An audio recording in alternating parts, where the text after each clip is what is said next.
when Donald Trump, the leader of the Republican Party and the frontrunner for that party's presidential nomination, openly and fascistically referred to his critics and political enemies as vermin that needed to be rooted out, many wondered if and how President Biden should respond. Well, we finally have our answer. But before we unpack all that, if you haven't yet, please hit that like, subscribe, and the alert bell.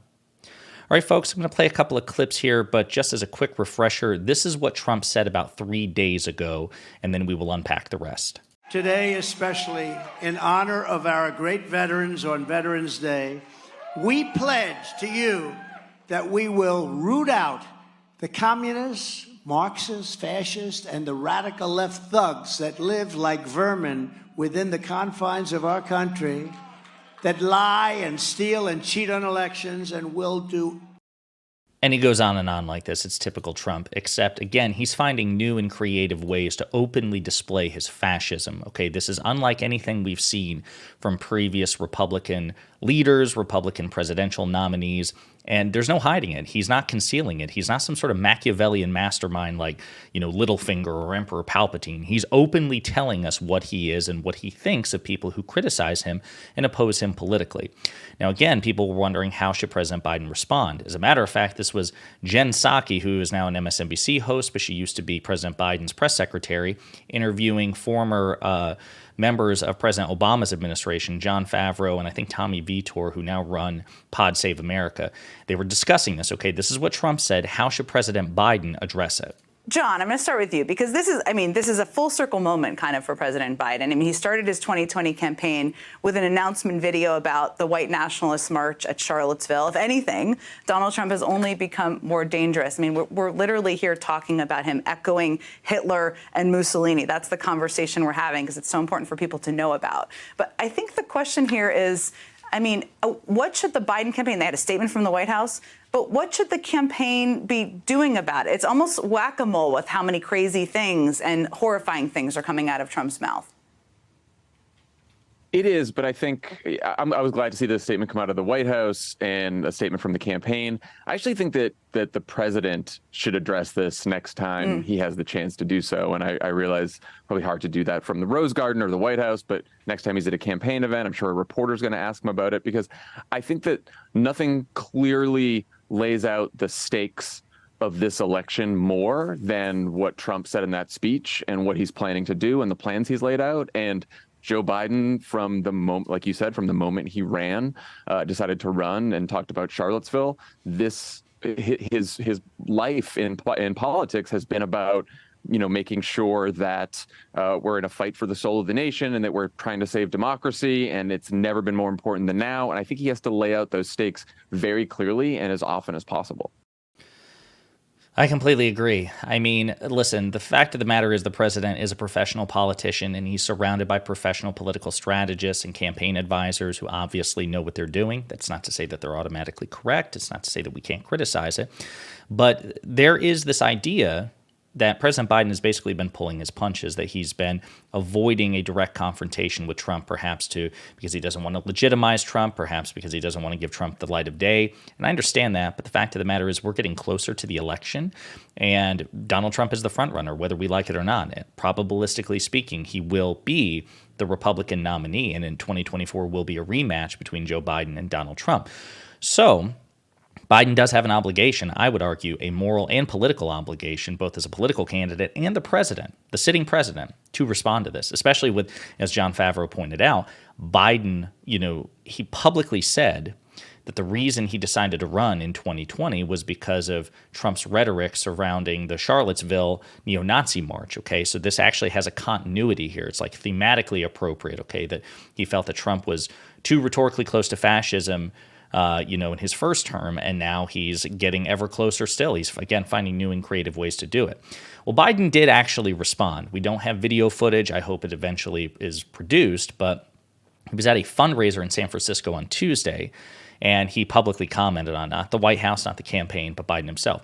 Biden excoriated Trump's remarks as language echoing Nazi Germany in the 30s during a campaign fundraiser in San Francisco on Tuesday night.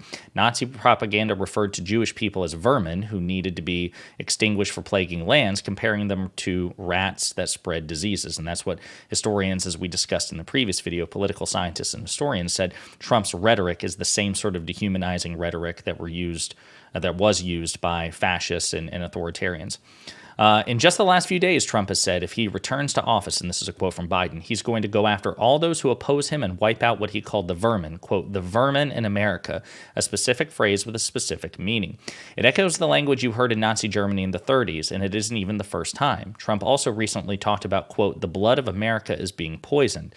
The blood of America is being poisoned. Again, it echoes the same phrases used in Nazi Germany, okay?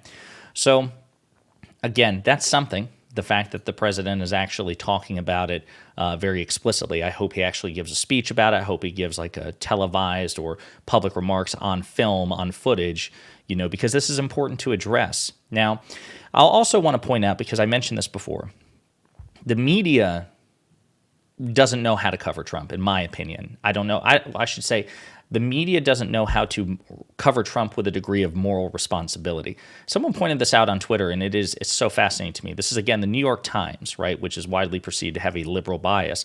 Somebody pointed this out, that the New York Times covering Hillary Clinton's deplorables remark when she ran against Trump in 2016 versus the New York Times covering Donald Trump's vermin remark. So the New York Times said Hillary Clinton calls many Trump backers deplorables, and the GOP pounces. But again, as we discussed in the previous video, their headline for Trump was Trump takes Veterans Day speech in a very different direction. Just a complete asymmetry of expectation. Media Matters has also emphasized that asymmetry of expectation because they did a full research paper on this. The former president and runaway leader for the Republican presidential nomination reiterated the vermin remark on Truth Central. But if you rely on the news divisions of the big three broadcast networks, you haven't seen the chilling footage of Trump's remarks. CBS News and ABC News have not mentioned Trump's remark at all on their morning news, evening news, or Sunday morning political talk shows. Now, again, this was 2 days ago, right? Some times may have changed now, but the fact of the matter is they should have been on this like white on rice, like just flies on crap. They should have been covering this the moment Trump publicly said these words.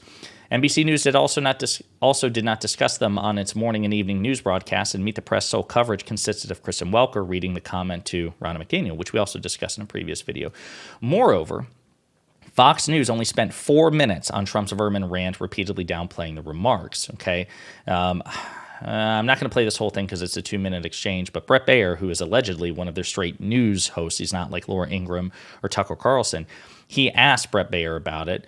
Baier highlighted a Washington Post report on the comments that, in Baier's words, goes on to talk to historians and effectively using the language of Hitler and Mussolini, and added that the remarks had received a lot of coverage. So Baier asked Fox political analyst Brit Hume, what's your thoughts on that and the framing of it? Hume replied in part by downplaying Trump's remarks, saying, well, I don't see Hitler and Mussolini. We had 4 years of Trump. We didn't get Hitler or Mussolini out of it. Yeah, but that's not because of the lack of Trump's ambitions. It was because he was incredibly incompetent and there was enough dissent in his administration, and the fact that Democrats controlled parts of government to prevent him from actualizing his ambitions. Now we know with things like Project 2025 it's getting increasingly more coverage, nowhere near the extent that it deserves. We know that Trump's not planning on repeating that mistake if he's awarded a second term in office. He plans on staffing the entire federal government with sycophants who are devoutly loyal to him. So Brit Hume's, his excuses there are irrelevant. But again, to me, it's so interesting because the contrast, Hillary Clinton one time referred to half of Trump supporters as the basket of deplorables. She said, and this is a transcript, the racist, sexist, homophobic, xenophobic, Islamophobic, you name it. Unfortunately, there are people like that, and he's lifted them up. Half of Trump supporters are what I call the basket of deplorables. And it was widely condemned, not just by right-wing media, but also mainstream media. And as a matter of fact, Hillary Clinton believes that is one of the things that cost her the election. So there's been a great deal of introspection about that. There's no there is none of that on the Trump side. Trump doesn't engage in introspection. Right-wingers have not engaged in introspection about this. There hasn't been the same sort of media buzz and attention paid to this, certainly not from right-wing media, but I would argue not even mainstream media either. And by the way, if we're being honest, Deplorable is nowhere near as dangerous or insulting as vermin, right? Deplorable means, you don't have respect for this person's views. The basket of deplorables, again, the racist, sexist, homophobic, xenophobic, Islamophobic. Those are things to not respect. Those are things to disdain. Those are things to push back against. Vermin connotes a very specific meaning. It's dehuman, it's substandard, it's beneath you, it's something to be killed. That's what people do, generally speaking, with a vermin. Very rarely do they release it back into the wild. They usually kill it on sight, okay? So again, there's a complete asymmetry between what Hillary Clinton said 7 years ago or 6 years ago and what Donald Trump said a few days ago. And we have to stop indulging in these false equivalences. There's no good faith scenario to read Hillary Clinton's remarks as anywhere near as bad or as dangerous as Donald Trump's. But anyway, I hope President Biden speaks out against it more firmly on film, on footage, but this is at least a step in the right direction. Let me know what you think in the comments between Biden's remarks and how the media has covered this. Let me know what you think.